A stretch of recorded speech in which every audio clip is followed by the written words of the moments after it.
नमस्कार, आप देख रहे हैं रायशुमारी और मैं हूं आपके साथ ऋतु बिष्ट।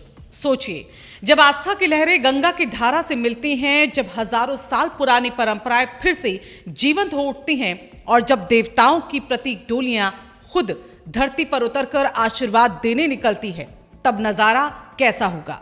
जी हां, इस बार हरिद्वार कुंभ सिर्फ एक धार्मिक आयोजन नहीं बल्कि आस्था, संस्कृति और परंपरा का ऐसा संगम बनने जा रहा है जिसे दुनिया लंबे समय तक याद रखेगी। क्योंकि इस बार कुंभ में आकर्षण का सबसे बड़ा केंद्र बनने जा रही है देव डोलियां। हरिद्वार में होने वाले आगामी कुंभ को भव्य और दिव्य बनाने के लिए मेला प्रशासन ने तैयारियां तेज कर दी। बैठकों का दौर जारी है, प्लानिंग हो रही है और हर छोटी बड़ी चीज पर बारीकी से मंथन भी किया जा रहा है। मेला नियंत्रण भवन में मेलाधिकारी की अध्यक्षता में हुई अहम बैठक में एक ऐसा फैसला लिया गया जो इस कुंभ को अलग पहचान दे। इस बार गढ़वाल और कुमाऊं से 500 से 700 देव डोलियां हरिद्वार पहुंचेंगी। अब जरा कल्पना कीजिए, डोल नगाड़ों की गूंज, पारंपरिक वेशभूषा में सजे श्रद्धालु और उनके बीच सजी धजी देव डोलियां। जब ये डोलियां हरिद्वार की सड़कों पर गुजरेंगी तो पूरा शहर जैसे भक्ति में डूब जाएगा।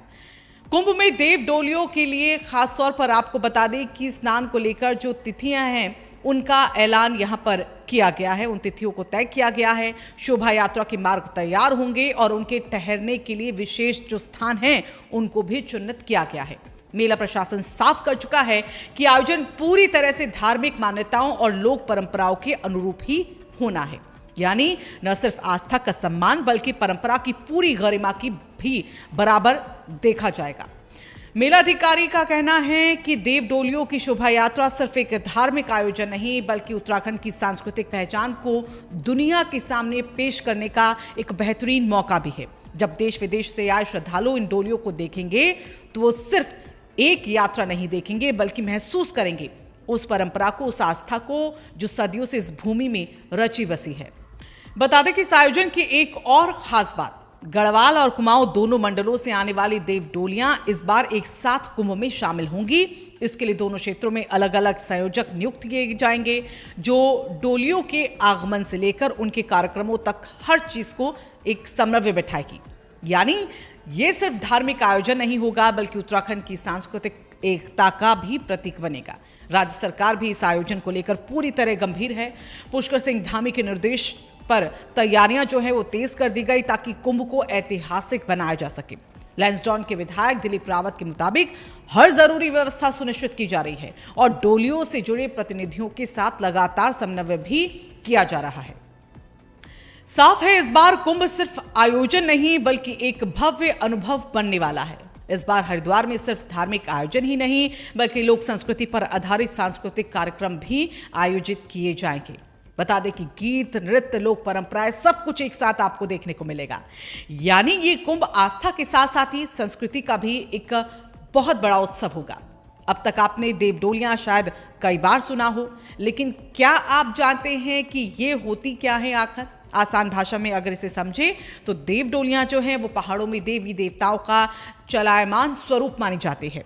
इसमें किसी मंदिर के मुख्य देवता की प्रतीक, मूर्ति या शक्ति को विशेष रूप से सजे हुए पालकी जैसे ढांचे में रखा जाता है जिसे श्रद्धालु अपने कंधों पर उठाकर यात्रा करते हैं। देव डोलियों के धार्मिक महत्व की अगर यहाँ पर बात की जाए तो सबसे पहले तो यही मान्यता यहाँ पर सबसे ज्यादा प्रचलित है कि देवता स्वयं यात्रा करते हैं। मान्यता है कि डोली के माध्यम से देवता स्वयं अपने भक्तों के बीच आते हैं। दूसरा, आशीर्वाद का माध्यम, जहां जहां डोली जाती है वहां आशीर्वाद और सकारात्मक ऊर्जा फैलती है। और तीसरा, विशेष अवसरों पर निकलती है जैसे कि त्योहार, मेले या फिर विशेष धार्मिक आयोजन। और चौथा, गंगा स्नान का महत्व। कुंभ में जब ये डोलियां गंगा स्नान करती हैं तो इसे अत्यंत शुभ माना जाता है। देव डोलियां सिर्फ परंपरा नहीं बल्कि एक जीवंत आस्था है। यह हमें बताती है कि देवत्व सिर्फ मंदिरों में नहीं बल्कि हमारे जीवन और समाज में भी मौजूद है। ये जोड़ती है लोगों को, परंपराओं को और आस्था को। तो तैयार हो जाइए एक ऐसे नज़ारे के लिए जहां भक्ति होगी, भव्यता होगी और परंपरा का अद्भुत संगम भी होगा। क्योंकि इस बार हरिद्वार कुंभ में देव डोलियां सिर्फ आकर्षण नहीं बल्कि आस्था का सबसे बड़ा प्रतीक बनने जा रही। तो अगर आप भी इस ऐतिहासिक कुंभ और देव डोलियों की भव्य यात्रा को करीब से देखना चाहते हैं तो वीडियो को आप जरूर लाइक कीजिए, अपने दोस्तों और परिवार के साथ इस वीडियो को शेयर कीजिएगा और कमेंट में जरूर बताइए कि क्या आप इस बार कुंभ में जाने का प्लान बना रहे हैं। और ऐसी ही खबरों के लिए हमारे चैनल राजकुमारी को सब्सक्राइब करना, फॉलो करना ना भूलें।